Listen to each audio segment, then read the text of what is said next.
I think modeling other people is just the biggest life hack in the world. I think what I learned was because I didn't grow up with a dad, so I grew up with just my mom. So I always wanted someone to kind of like teach me or mentor me or like whatever. So I always went out looking for that. So I think that's where it like came from. But then after I met Craig was literally the nicest person I've ever met up to then. Craig would talk to me like very straightforward at times, where he's like, I'd be like, hey Craig, I want to do this, and he's like, listen Brian, you are going to sell hats or whatever, and that's what you're gonna do. Yeah. And if you want to be like me, you're gonna do this. Yeah. And you should listen to me because I have this and you want this, so you need to do this. You could find those type of people in your life that will just cut the BS and just tell you the truth. That will just like exponentially help you grow.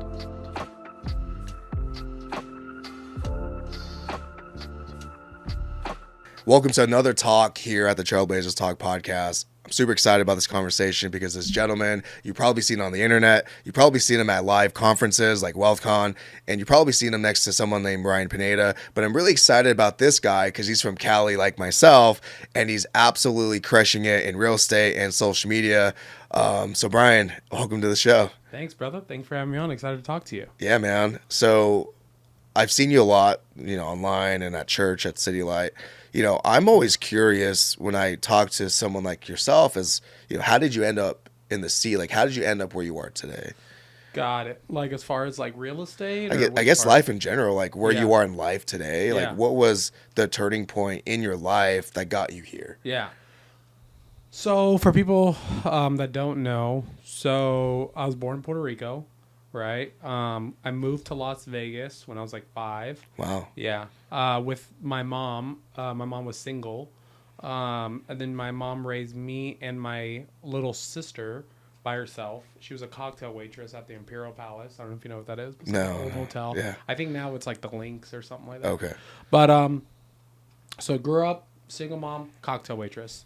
And, in high school, I realized that school wasn't for me.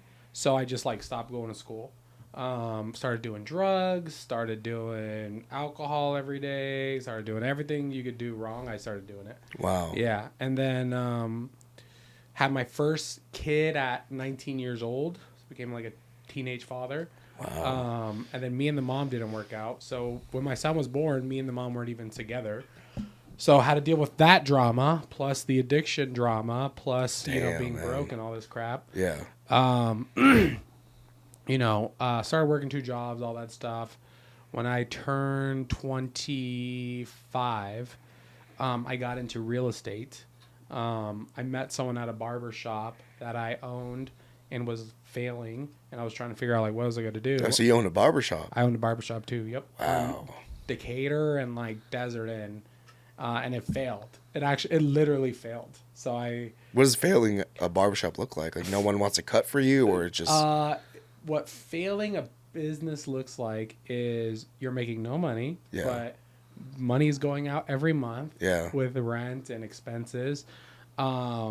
People just leaving, right? Because there's no money being made. Wow. And then pretty much getting evicted from like the space that we rented, like this. Yeah. Pretty much getting evicted. Wow. So literally business failed. So while that was happening, there was a day where I was sitting in there and I'm just like, damn, like I can't believe like what the hell is like gonna happen, you know what I mean? Like you're in the middle of your space as everything is kind of falling apart. Yep, every day. Like again, imagine you being here, knowing you're missing rent, knowing you're like 3 months behind, and the landlord's like, hey dude, when are you gonna pay, or what are you gonna do? And all your barbers are gone. And like all they're my not barbers even there. are leaving, your director's leaving. Like damn. Every week is like some more drama. Someone told me about real estate. They said they make like $50,000-$60,000 a year in real estate. I was like, well, this is great. I should do this. Yeah.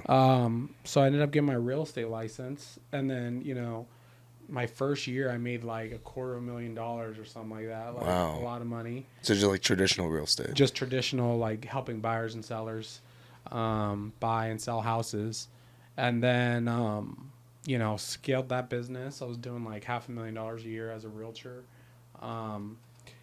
And then I started getting burned out because as a realtor, you're like working your ass off. It's very like customer service. You can't make money unless someone decides to do something. It's kind of like you're really relying on the customer a lot. Right. And I was getting burnt out because I'm working weekends, working till 9 o'clock at night, driving all over the place. Yeah, nonstop. Yeah. And then I moved to California. And then I restarted my realtor business again after I met my wife. And then, we had our first son, and I was just getting burnt out. I was like, all right, like, is this what the rest of my life is going to look like? I'm working on Sundays, working on Saturdays, open houses, answering. And this was in California? This was in California. Okay. Southern How California. long did you do that grind for out there? Probably like about 2 years. And then I heard about flipping houses. Okay. So I heard about flipping houses, and I heard that this guy named Ryan Pineda was like flipping houses in Las Vegas. And he was doing like 100 a year. So I was like, okay, well, I'll reach out to this dude. And this is before like Instagram and like all this stuff. This is probably like 2017-ish. Okay. I think Instagram was out, but I wasn't like on it or anything like that. Yeah. So I reached out to him, just like a cold call. And I was like, hey, like I heard you're flipping houses. Can you teach me? He was just like, nah, like I don't know who you are. And like you were just random, right? So then I hit him up on on Facebook, sent him the same message. I was like, hey, I want to learn how to like flip houses. Can you teach me? He was just like, yeah, I don't offer coaching or anything like that. I kind of just stayed in front of him, and then he wrote a book, and I bought the book, and I was like, hey, dude, I bought your book, like. I really want to learn how to flip houses. Persistent. Yeah, very persistent. And then he started a coaching program. I was the first person to sign up. You're right. Yeah. Like literally, funny. like literally, he was like on a Facebook Live. He's like, I'm doing this thing. If I'm only gonna do 5 people. I was like, I'm in. Send me the thing. Yeah. Paid. Fast forward now, like years. It's 2024 now. I flipped like 200 houses. Damn. Yeah, since 2017-ish? 2018 is like when I actually like started. Wow. Yeah, I was thinking about it like 2017 and actually started in 2018. Yeah. And then, I've bought millions of dollars worth of real estate. I've wholesaled everything. And then now Ryan and I are partners on a company called Wealthy Investor. We kind of teach people real estate investing. Yeah. Wow, what a story. So you were like you were cold calling him. He was telling you no. Exactly, yeah. Dang, that's wild. That's a story. That kind of reminds you of the story of in Think and Grow Rich. I think it was Napoleon Hill trying to work with this inventor. I can't remember the name. Is it Carnegie or something like that, or no? Oh, man. I think it was. I forgot the names, but the story was like he kept calling him. He was telling him, no, I don't want to work with you. And then he just showed up. Yeah. It's like, I'm not leaving until you. Yeah. It kind of reminds me of that story. Yeah. And I actually, like, when I got my real estate license, and I was like, all right, I don't know what to do. What am I going to do, right? And then my first mentor was a guy named Craig Tan. I heard of Craig Tan. I don't know if you heard of him, but he's like a realtor here in Vegas. Okay. And I just heard he's like a young dude, nice car, had a bunch of beautiful women that work for him. That's all I heard. Yeah. And I was like, and this is before me being married or knowing my wife. So I was like, well, this guy sounds awesome. Yeah. So I looked him up on Zillow. Yeah. I saw his office address, and I just walked into his office, and I saw him walking by, and I was like, hey, Craig, I saw you on Zillow. I really want to work for you. Like, can you like help me out? I'm brand new in real estate. He was like, oh, come back tomorrow. We'll do an interview. Wear a suit, because I was just wearing like a t-shirt and jeans. Yeah. So I had to go to Express and like buy a suit. I watched like how to tie a tie on YouTube. That's fun. Dang. Came back the next day. And he gave me my first shot. Yeah. So like Ryan helped me on the investing side, but like getting into real estate. Yeah, it was Craig. Literally. Does he still do business out here? Yep. He's still a huge broker. Wow. And he's the first guy that I met that was like truly wealthy where, you know, he had like a bunch of rentals paid off. He had a successful business. Yeah. When I was first talking to him one day, I was like, dude, how many rentals you own? He's like, oh, like, it was like 15 or something like that. Wow. And he's like, yeah, they're paid off. And I was like, damn, and you sell like 100 houses a year? He's like, yeah, I sell about 100. And I was like, damn, and your team of these girls, they sell like another 100? He's like, yeah. I was like, damn, so you get paid every day? And he was like, yeah, I do. Yeah. I was like, holy crap. Wow. That's when I started like realizing like real wealth. Yeah. Not like, oh, I'm rich, I make 100K, like where you're set up and your business pays you every single day and you're debt free. Yeah. That was the first person that I ever met in my whole life where I was like, oh, you are really wealthy. Like, holy crap. And that's what like propelled me to really go hard in real estate. So does that definition of wealth still exist to you today? Yeah, I mean, now wealthy is actually an acronym. So it goes worship, education, affluence, lifestyle, and health. So, you know, yeah, monetarily, yeah, that is like true wealth. Like, I don't believe if you make 100K, you're wealthy, or 500K, or $1 million, you're not wealthy. You could lose that money. But, you know, wealthy now to me is like everything. So like, is your faith in order? Is your health in order? Is your family in order? Is your lifestyle in order? Is your business in order? It's all those things together, not just money. Yeah.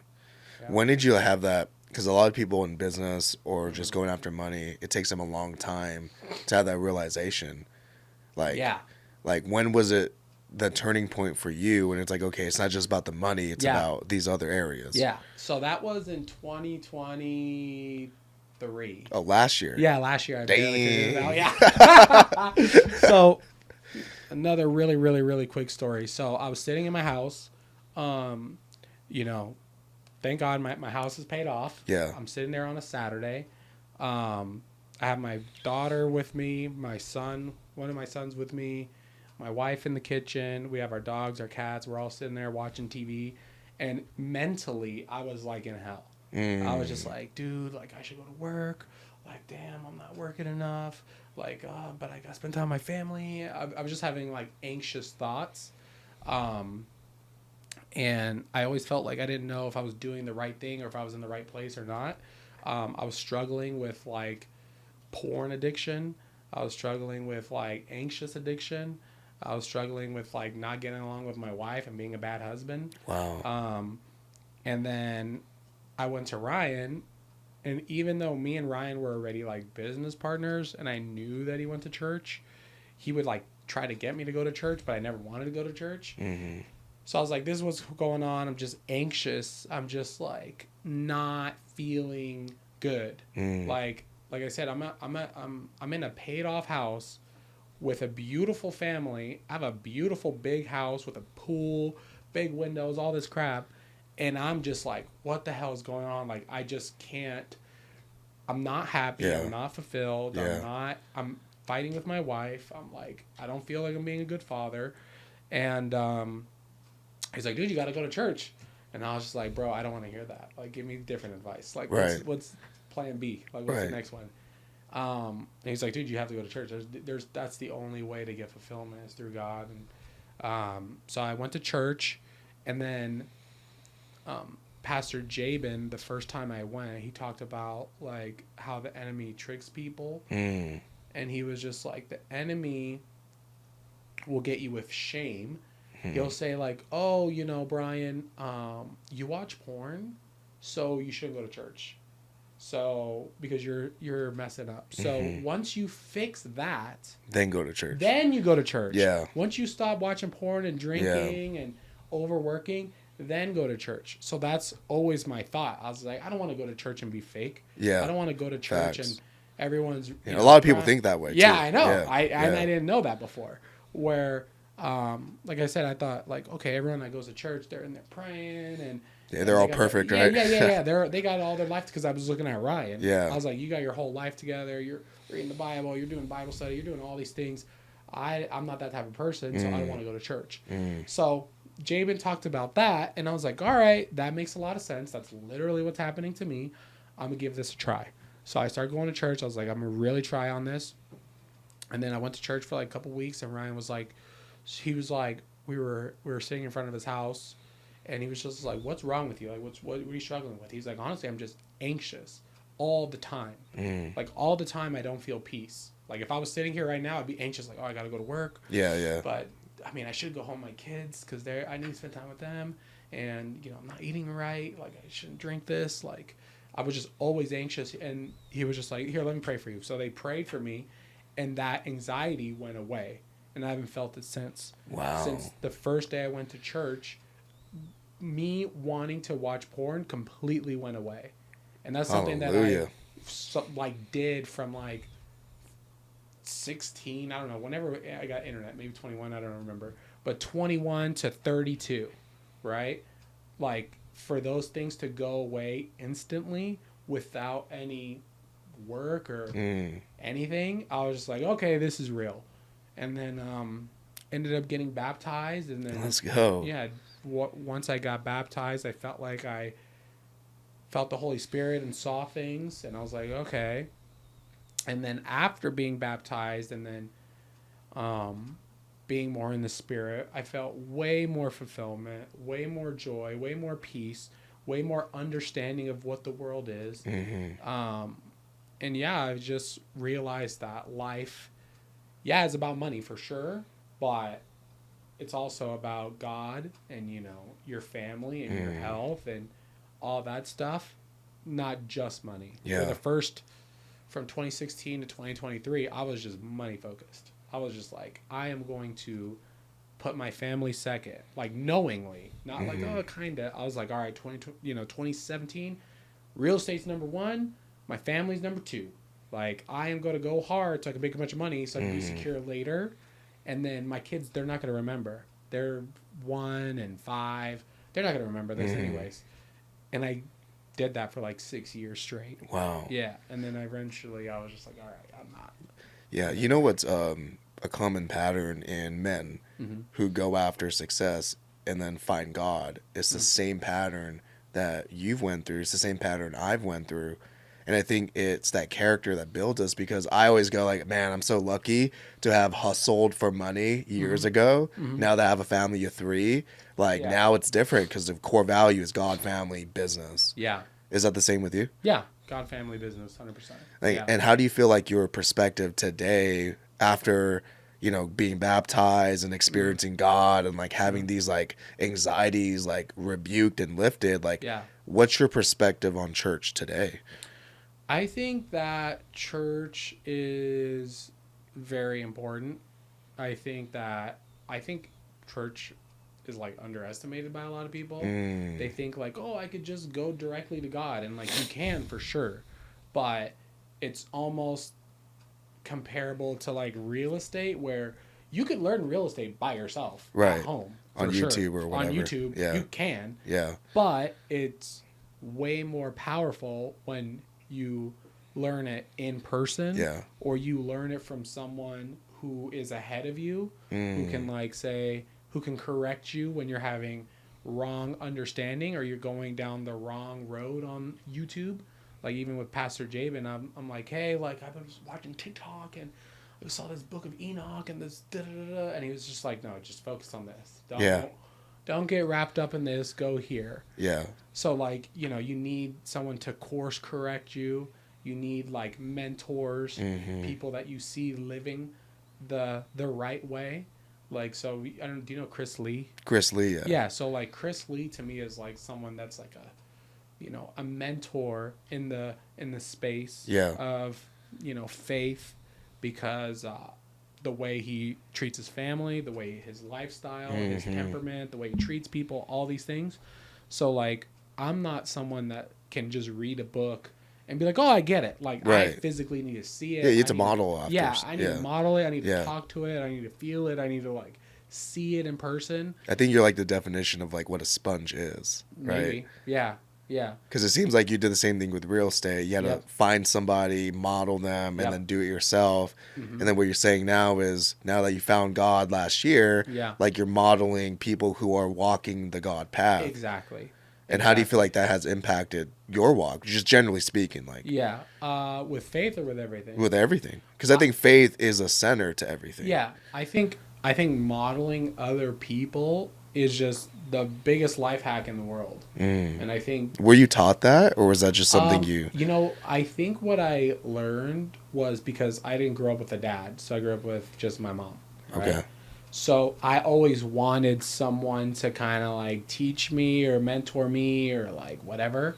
So I always went out looking for that. So I think that's where it like came from. But then after I met Craig, Craig was literally the nicest person I've ever met up to then.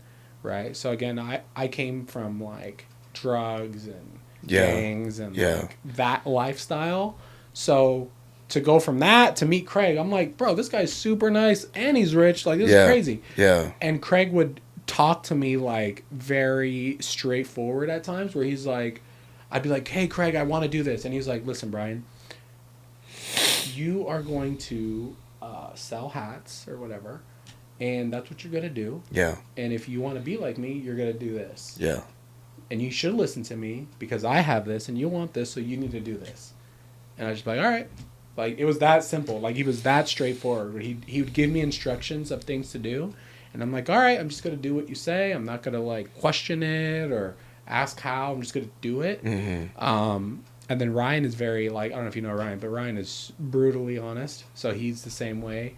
Chris is very straightforward. So I think if you could find those type of people in your life that will just cut the BS and just tell you the truth, that will just, like, exponentially help you grow. Yeah. Man, that's so good. I think one of the takeaways the audience could take out of this is success is a reflection. Like, if you want to, whatever success looks like for you, you got to be the reflection of it. Yeah. Because if you don't, then like I go back to when I was 14 and I was homeless and I wanted to build a clothing brand. I didn't have no one to model. Back when I was 14, there wasn't social media. Yeah. There was nothing. Like, there was literally nothing, and I had no one to model. So it took me like 8 years to be successful. Yeah. And I think like your journey this whole time, since a failing barbershop till now, you were modeling something. 100%. And I think that's so good to just put into perspective.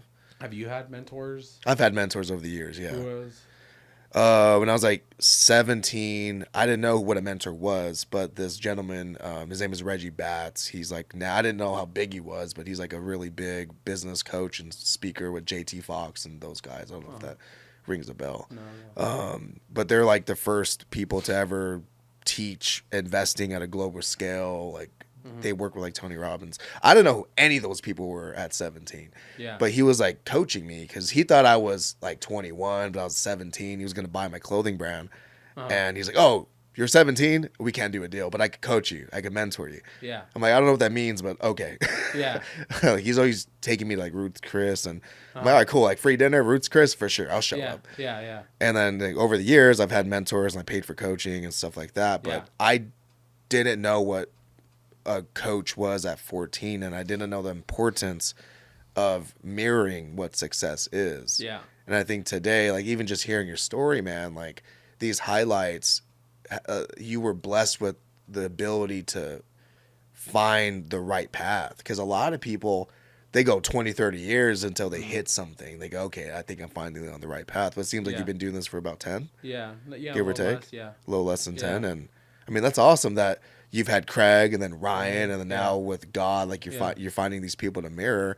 What is one thing out of like this journey you were on that if you could go back into time, you'd do sooner than later?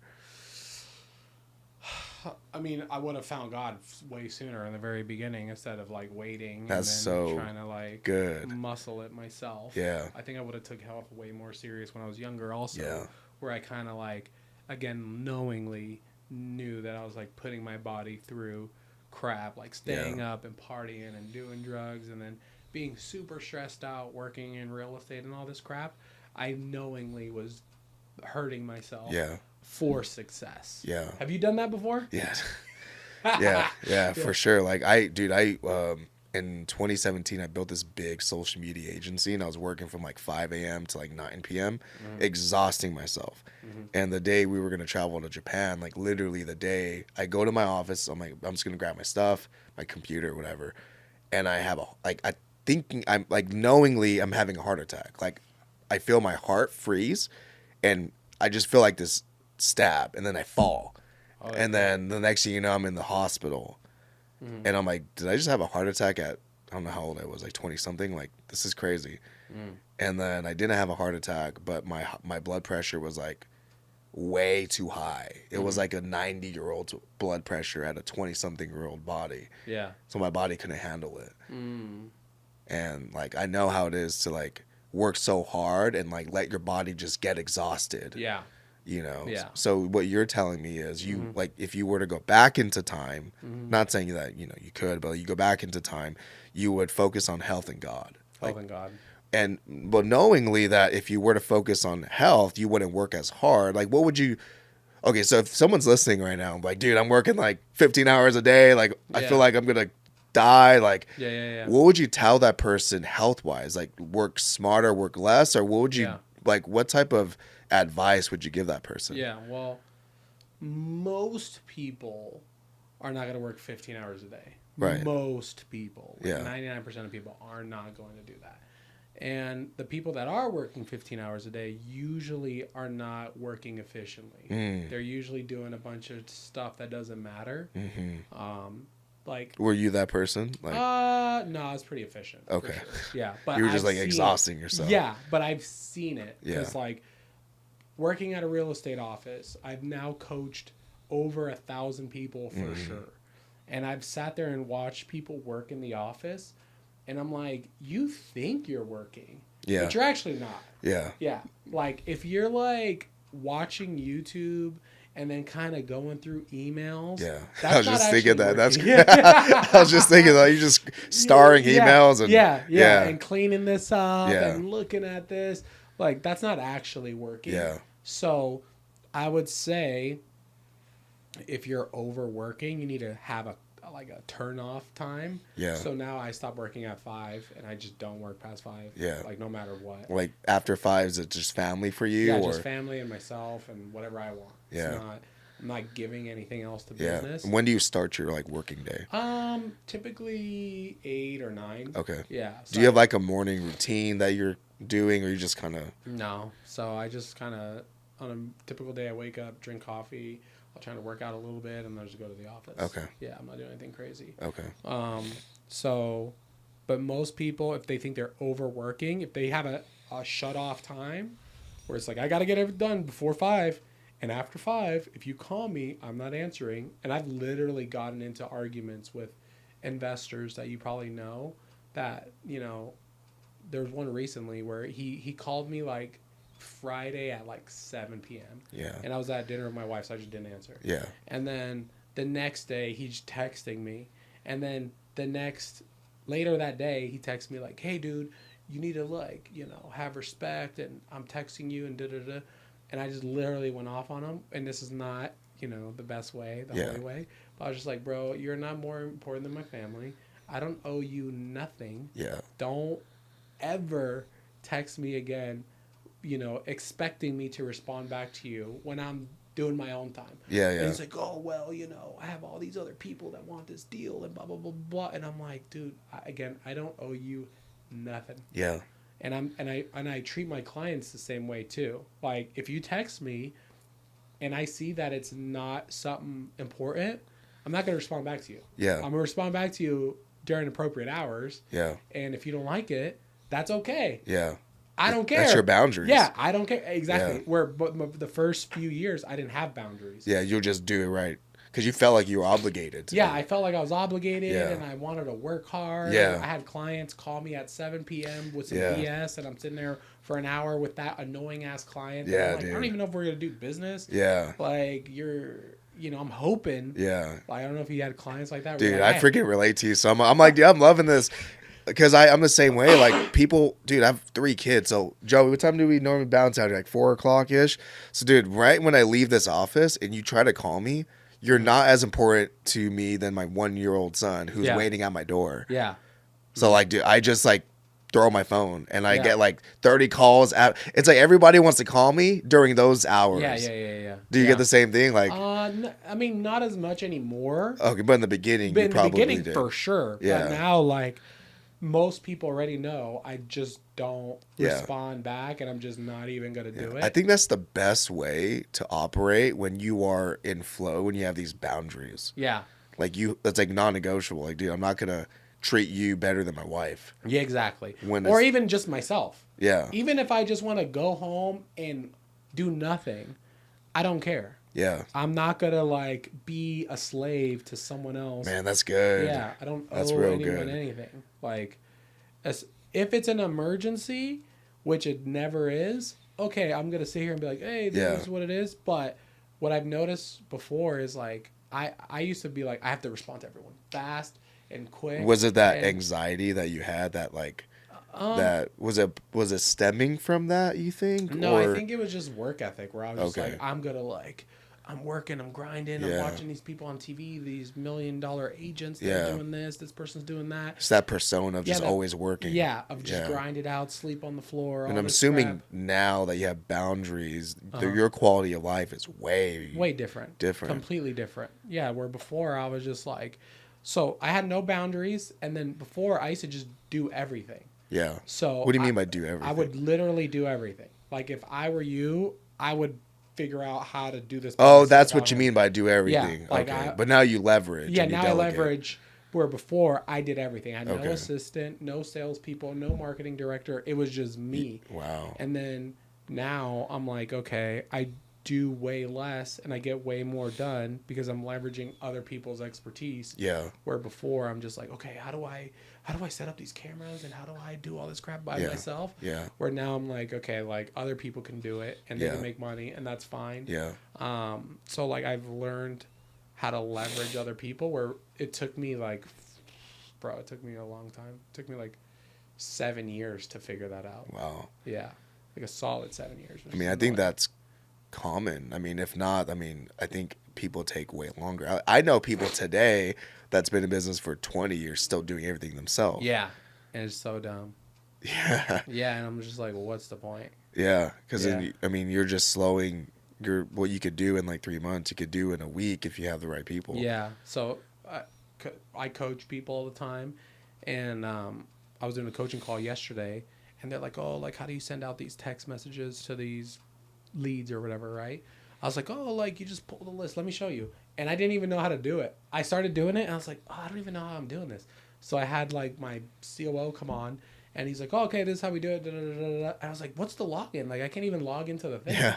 And then I logged in, and I'm like, where before it was just all me. Yeah. Now I'm, like, okay with, like, not knowing everything, and someone else can like know, and that's okay. Yeah. And I'm not scared that like, oh well, what if they learn and they leave me? That was my fear. Like, oh, if they learn how to make the clothes themselves, and they're gonna go leave and get their own thing. Where now I'm like, all right, if they leave, great. Yeah. I don't give a shit. I'll find someone else. Right. And they don't leave. They don't. Yeah. I've only had like 2 people leave me. Yeah. And they were rock stars.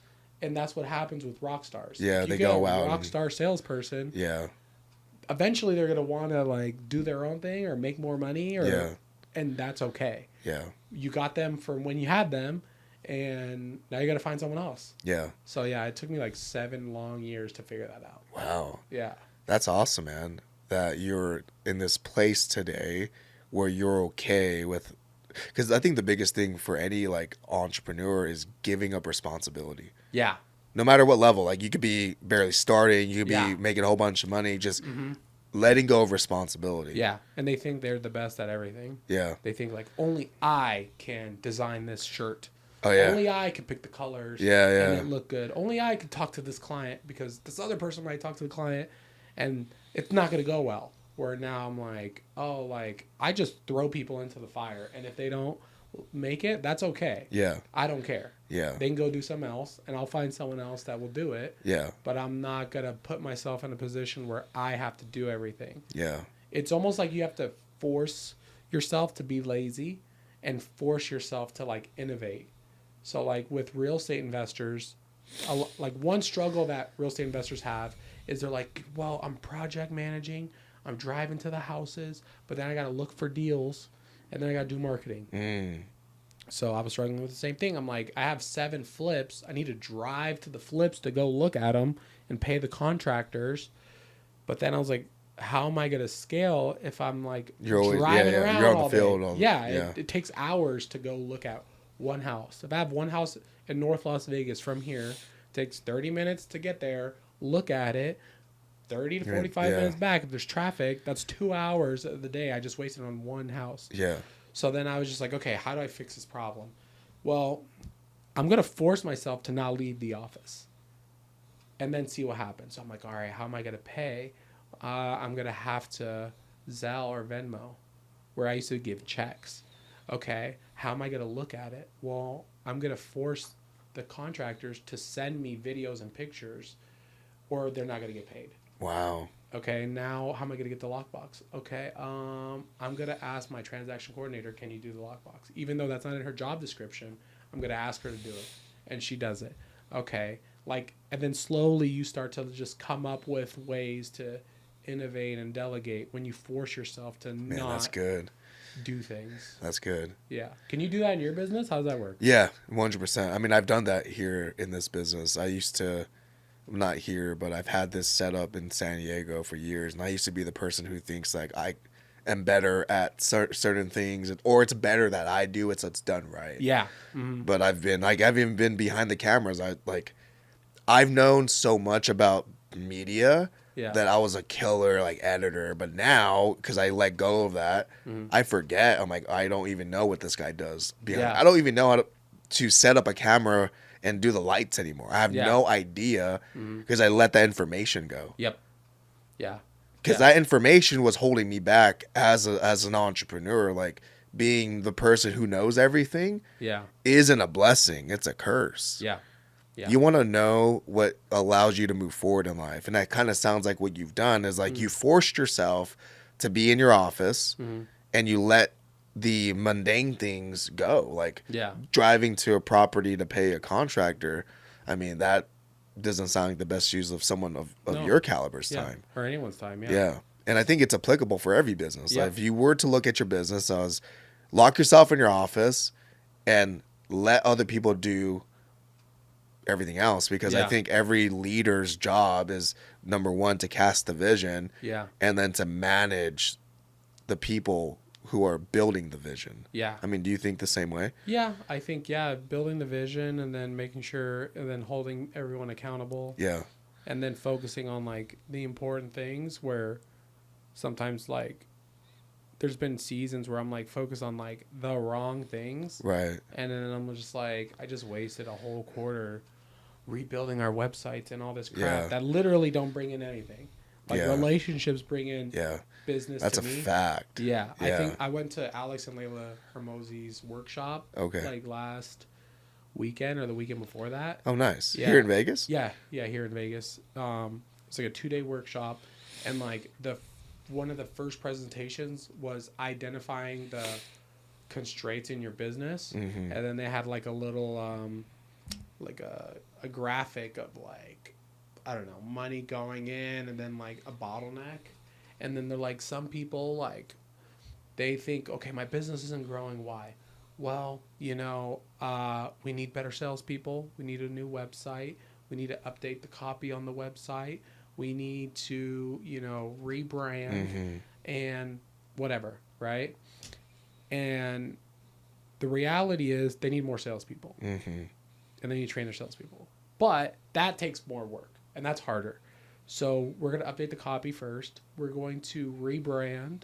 We're going to update the website. We're going to do all these little tasks that don't really matter. Right. Instead of focusing on the hard thing and the biggest thing. Yeah. So they say the biggest lever. They're always looking for the biggest lever that they could pull to get the most out of their effort. in a lot of entrepreneurs, they focus on just things that literally don't matter. Yeah. Like clients that aren't going to pay. Yeah. Websites that no one's going to see. Right. You know, scrolling on social media because they're going to start making social media. Yeah. Like all these dumb things that just don't really matter. No, that's so good. I kind of look at it like somebody who has a broken down car. Yeah. And all they're doing is polishing the car. I'm like, bro, like your engine's broken. Yeah, like, exactly. Yeah. why are you polishing your cars? Yeah. Why are you doing wax on, wax off? Like, you fix the engine. Yeah, fix the engine. Yeah. Don't give yourself an excuse that you're working. Yeah. But you're working on things. I think they just do it to make them feel better. Like, at least they're doing something. Yeah, it's a checklist. Yeah. It's like, oh, okay, well, you know, I'm gonna do my dry cleaning today. Right. I'm gonna like clean the house up so that way the house is clean. I'm gonna clear my emails. But it's like, okay, like you should be on the phones calling sellers.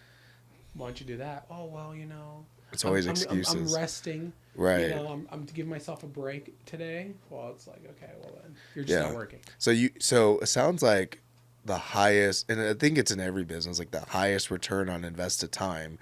Because I don't ever look at return on investment. I look at return on invested time.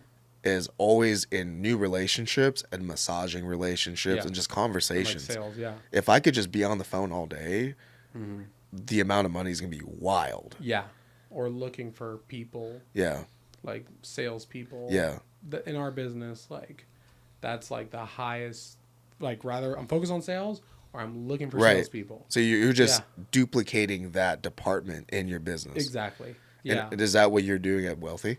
Yeah. So at Wealthy, like I'm kind of like the CEO. So I kind of like manage fulfillment, sales, marketing, all that stuff. Yeah. But I know for Wealthy specifically, the highest leveraged activities is like looking at what's going on with marketing to see like how many leads are coming in and the quality of the leads. And then what is our like sales team doing? Like, and then fulfillment, making sure that like we're actually fulfilling on what we sell. Yeah. And if we sell and we don't fulfill, then we get chargebacks. Yeah. And that chargebacks can like could mess up your whole flow. I remember we were selling this freaking Instagram automation service in 2017, and Instagram did an API code and the automation wasn't working. And I just remember the nightmare, dude. I remember like one day, one chargeback hit. I'm like, okay, this is solvable. And then the next day there was 100. I'm like, what in the world? What in the world? And then Stripe held our account. Oh, damn. And then we had to move everybody to new processor. And during that move, we lost like half the business. Yeah. Yeah. So fulfillment's important. Fulfillment is 100% important. Yeah. Yeah, man. It's those chargebacks. People don't realize, like, dude, if you just like, let's talk about it before you just go and charge back. Yeah. Yeah. Like, don't be quick to charge back. I think from a customer perspective, if you have a respect for yourself, then you won't go and charge back your card so easy. Yeah. Yeah. You know, because at the end of the day, if a customer, for example, is one of your clients, like you guys are, all you're doing is trying to help them. Exactly. And I think people are so easy to just charge back when one area goes wrong, goes south. Yeah. You know. But man, I'm just so blessed for this conversation. Like, I think it was super dope. Like, I can't wait to go back and watch it. Do we need to wrap this up? So I have a question for you, man. If God forbid anything happening, but like, let's just say your whole existence is completely wiped. There's nothing left of Brian except for a piece of paper. You're able to write down one line on it, and that piece of paper is framed in a Hall of Heroes for the rest of eternity. What would that paper say? It would say, I think it would say, go read Ephesians 4. Okay. Yeah. And what I think it's Ephesians 4. Hopefully I'm not forgetting it. But what do you remember in that verse if it's not Ephesians 4? If you guys, you guys let me know if I'm like right, but I think it says rejoice in the Lord, rejoice. Is that it? Yep. It says, do not be anxious about anything, but give your, and I'm completely misquoting this, so I apologize, but give your worries to God, and his peace, which transcends all understanding. Wow. Will guard your heart and mind. And it goes on and on. Yeah. Like, that chapter is so good that I feel like everyone should just read it and understand like what is happening during Yeah. it.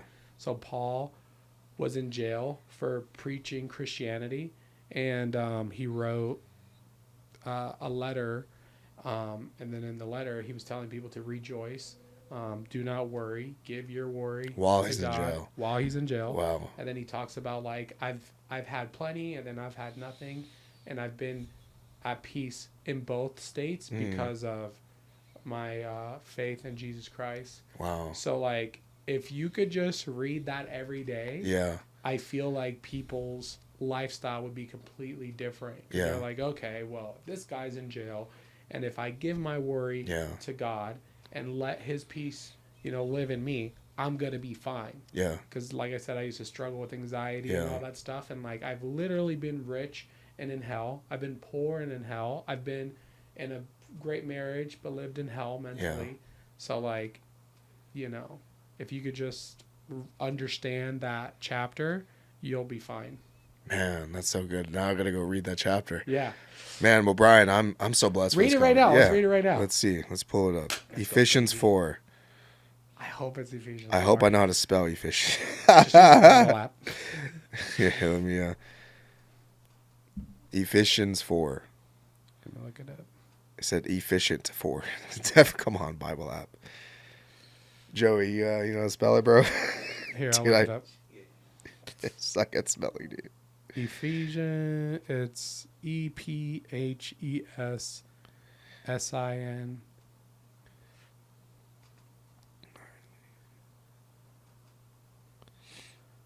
Yeah, it says, wait.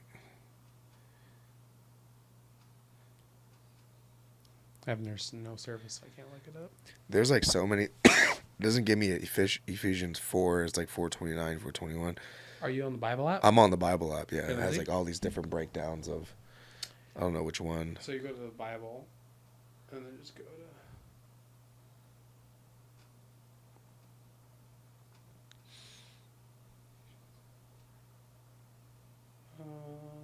let's see, 4.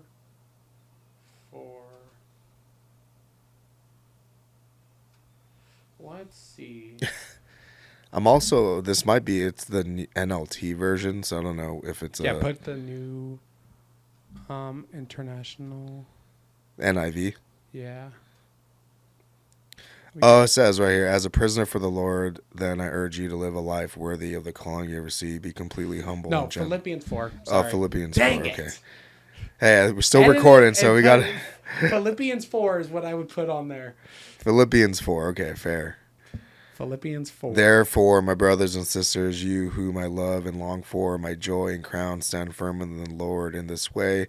Dear friends, I plead with you, hold on. Oh, here it is. Rejoice in the Lord always. I will say it again, rejoice. Let your gentleness be evident to all. The Lord is near. Do not be anxious about anything, but in every situation by prayer and petition with thanksgiving, present your requests to God. Damn. No, keep going.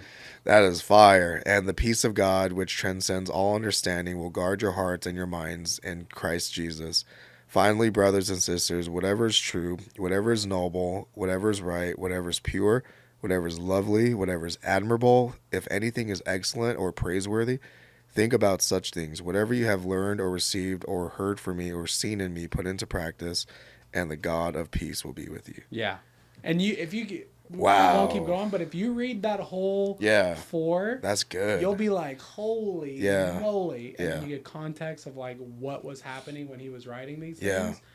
So do not be anxious, but in every situation by prayer and petition with thanksgiving present your request to God, and all the peace of God which transcends all understanding will guard your hearts and minds in Jesus Christ. If you read that like 20 times and break down each sentence, that's all you need. Yeah, you'll be like, okay, like, why am I anxious? Yeah. Give it to God. Yeah. And give thanks for what you do have, and the peace of God will be with you. Man, what a way to end the podcast. Well, Brian, 100%. man, I'm so blessed for this. For everyone listening in, tap in with Brian. I say this every episode. I'm going to say it today. When you're in proximity, meaning you're in the environment, you're close to greatness, you want to stay in that proximity. Every guest on this show is people I would encourage you to follow, connect with, do business with, tap in with them. This gentleman here is a man of God. He's a successful CEO, successful investor. Get connected with his community. And, man, I'm so grateful to have you here. Yeah. Thank you for having me on, brother. Boom. Done. Let's go.